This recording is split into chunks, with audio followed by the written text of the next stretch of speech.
السلام علیکم students, welcome to online classes.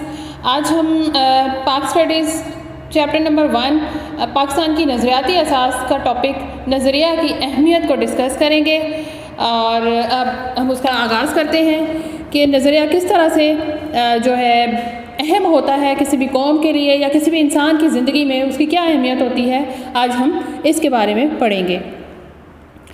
تو یہاں پر نظریہ کی کیا اہمیت ہے اور کن کن حوالے سے وہ اہم ہے، یہ سارے پوائنٹس آپ کو سامنے نظر آ رہے ہیں۔ آج ہم ان سب کو کی وضاحت کریں گے۔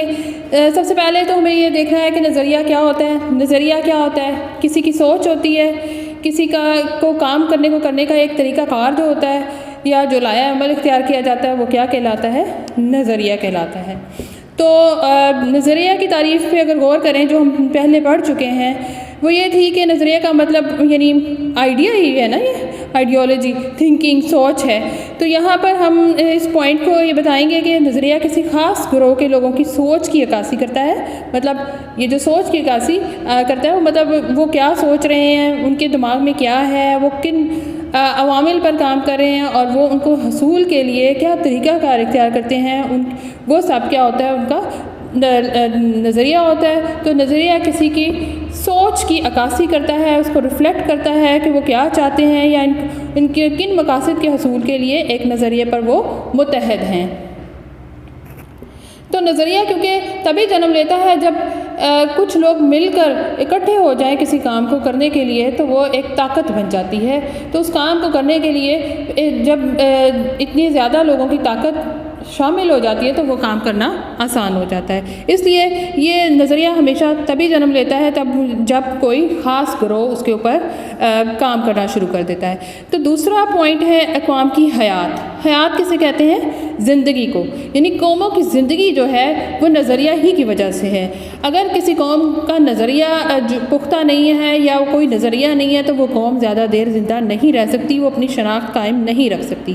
نظریہ قوموں کے اندر ایک زندگی کا کام کرتا ہے، یعنی قوموں کے اندر کوئی نظریہ نہیں ہوگا تو وہ زیادہ دیر تک قائم یا زندہ نہیں رہ سکیں گی۔ یعنی اگر قوموں کا نظریہ نہیں ہوگا تو پھر ان کا کوئی گول یا ان کا کوئی مقصد نہیں ہوگا، اور بے مقصد زندگی کبھی کامیابی سے ہمکنار نہیں ہو سکتی۔ تو قوموں کی زندگی کے لیے نظریہ بہت اہم ہے۔ نیکسٹ ہے حقوق و فرائض کی وضاحت۔ اب جب ہم حقوق و فرائض کی بات کرتے ہیں تو حق کیا ہوتا ہے؟ وہ جو کسی نے آپ کے لیے جو کام کرنا ہوتا ہے وہ آپ کا حق کہلاتا ہے، اور فرائض کیا ہوتے ہیں؟ وہ جو کرنے والا ہوتا ہے آپ کے لیے، وہ سروسز دینے والا جو ہوتا ہے وہ اس کا فرض ہوتا ہے جو آپ کو دے رہا ہوتا ہے۔ تو حقوق و فرائض آپس میں جو ہے انٹر لنک ہیں۔ یہ دو لوگوں کا آئینہ ہے، یعنی ایک طرف دیکھیں گے تو اس کا حق ہوگا اور دوسرے کا وہ فرض ہوگا۔ یعنی بحیثیت ٹیچر میرا یہ فرض ہے کہ میں آپ کو پڑھاؤں، ٹھیک ہے، اور آپ کا یہ حق ہے کہ آپ کو پڑھایا جائے۔ جب آپ اسکول آ رہے ہیں تو کیوں آ رہے ہیں؟ اس لیے کہ آپ کو تعلیم دی جائے، ٹھیک ہے۔ تو وہ کیا ہے؟ آپ کا حق ہے، اور یہاں پہ موجود ٹیچرس کا یہ فرض ہے کہ وہ آپ کو تعلیم دیں۔ یعنی اس کا مطلب یہ ہے کہ ایز اے ہول یہ مطلب تعین کر دیتا ہے کہ پوری قوم کے کیا حقوق ہیں اور قومی سطح پر ان کے کیا فرائض ہیں۔ نظریات جو ہوتے ہیں کسی قوم کے حقوق و فرائض کا تعین کرنے میں مدد کرتے ہیں، اس لیے بھی نظریہ بہت اہم ہوتا ہے، ٹھیک ہے۔ نیکسٹ ہے اتحاد قوم میں مددگار۔ اب اتحاد کیا ہوتا ہے؟ متحد ہونا، اکٹھا ہونا، یونٹی، ٹھیک ہے۔ تو قوموں کی جو یونٹی ہے وہ بہت زیادہ ضروری ہوتی ہے قوموں کی سالمیت کے لیے، ان کی ترقی کے لیے، خوشحالی کے لیے، ٹھیک ہے، اور دوسرے ملکوں سے لڑنے اور مقابلہ کرنے کے لیے، اپنی ملکی سالمیت کے لیے، اپنی حفاظت کے لیے۔ تو اسی لیے نظریہ جو ہے قوموں کو آپس میں اکٹھا کرتا ہے، انہیں منتشر ہونے نہیں دیتا، یعنی بکھرنے نہیں دیتا ہے۔ اور ان کو یوں بھی بیان کیا جا سکتا ہے کہ بیسکلی نظریہ قوموں کے اندر ایک روح کی مانند ہوتا ہے۔ جب انسان کے جسم سے روح پرواز کر جائے تو وہ جسم کارآمد نہیں رہتا۔ بالکل اسی طرح اگر قوموں کے اندر سے نظریہ یعنی روح نکل جائے تو وہ مطلب ختم ہو جائے گی قوم، ان کا اتحاد ختم ہو جائے گا، یعنی منتشر ہو جائیں گے تو ان کا وجود ہی خطرے میں پڑ جائے گا، اور اس طرح جو ہے کسی قوم کے لیے زیادہ دیر تک قائم رہنا مشکل ہو جائے گا۔ اسی طرح علامہ اقبال نے بھی فرمایا کہ نظریہ کسی قوم کا حافظہ ہوتا ہے، یعنی یادداشت ہوتی ہے۔ اگر کسی کی یادداشت چلی جائے یعنی کسی انسان کی، تو یہ مینٹل ڈس آرڈر ہے، اور اگر مینٹل ڈس آرڈر ہو جائے تو اس کے وجود کا کوئی فائدہ نہیں رہتا ہے۔ اس طرح کیا ہو جاتا ہے، قوموں کے ذہن سے نظریہ نکل جائے گا تو خدا نخواستہ آہستہ آہستہ ان کا وجود خطرے میں پڑ کے یہ ختم ہی ہو جائے گا، ٹھیک ہے۔ اس لیے نظریہ کی اہمیت بہت زیادہ ہے۔ نیکسٹ پوائنٹ ہے حوصلہ افزائی۔ تو نظریہ کی ڈیفینیشن میں ہم نے پڑھا تھا کہ نظریہ کی تعریف یہ ہے کہ گروپ آف پیپل، یعنی لوگوں کا ایک گروہ یا جو ہے وہ ایک نظریہ ہوتا ہے، یعنی جس کے ذریعے وہ سیاسی، معاشرتی اور تہذیبی مسائل کا حل کرتی ہے۔ تو کسی بھی مسئلے کو حل کرنے کے لیے انسان کو کوشش کرنی پڑتی ہے، اور کوئی بھی کوشش جب تک کامیابی سے ہمکنار نہیں ہوتی، اس کے اندر اونچے نیچے فیزز آتے رہتے ہیں، اپس اینڈ ڈاؤنز آتے رہتے ہیں۔ تو ہوتا کیا ہے کہ نظریہ جو ہوتا ہے وہ لوگوں کو حوصلہ اور ہمت دیتا رہتا ہے، مزید جدوجہد، ٹرائی اگین، ٹرائی ہارڈ۔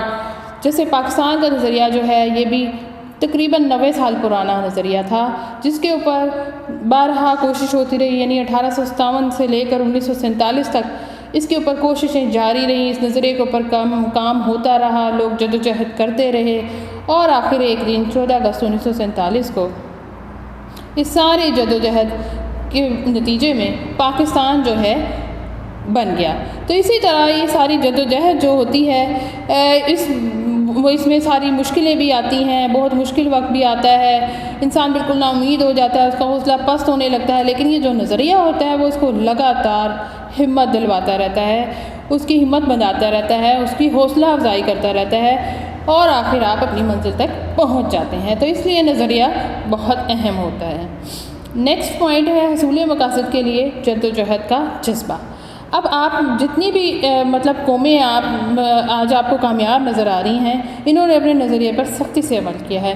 جیسے قائد اعظم کا بھی فرمان تھا کہ کام کام کام، ان کا یہی موٹو تھا، ٹرائی ہارڈ، یعنی نظریہ انسان کو تھکنے نہیں دیتا ہے بلکہ مسلسل جدوجہد اور کوشش پر لگائے رکھتا ہے اور آمادہ کرتا ہے کہ مزید کوشش آپ کرتے رہیں۔ تو اس طرح جو ہے حصول مقاصد کے لیے جو جدوجہد کا جذبہ ہے وہ بھی نظریہ کی بدولت ہی آپ کو ملتا ہے۔ لاسٹ اس کا پوائنٹ جو ہے وہ ہے انقلاب کی بنیاد۔ اب انقلاب کیا ہوتا ہے؟ کسی موجودہ نظام میں کوئی تبدیلی لے کر آنا، کوئی پالیسی کے ذریعے یا کوششوں کے ذریعے، وہ کیا ہوتی ہے؟ انقلاب۔ تو انقلاب جو ہوتا ہے موجودہ نظام کو ہمیشہ بدلنے کی کوشش ہی کی جا رہی ہوتی ہے، تبھی انقلاب برپا ہوتے ہیں۔ نظریہ جو ہے قوموں کو انقلاب کی بنیاد بھی فراہم کرتا ہے، یعنی کسی بھی قوم کے اندر جو انقلاب آتا ہے تو اس کی بنیاد جس چیز پر بنتی ہے وہ نظریہ ہوتی ہے، جو قوموں میں انقلاب برپا ہونے دیتے ہیں اس کے پیچھے کوئی نہ کوئی نظریہ جو ہے کار فرما ہوتا ہے۔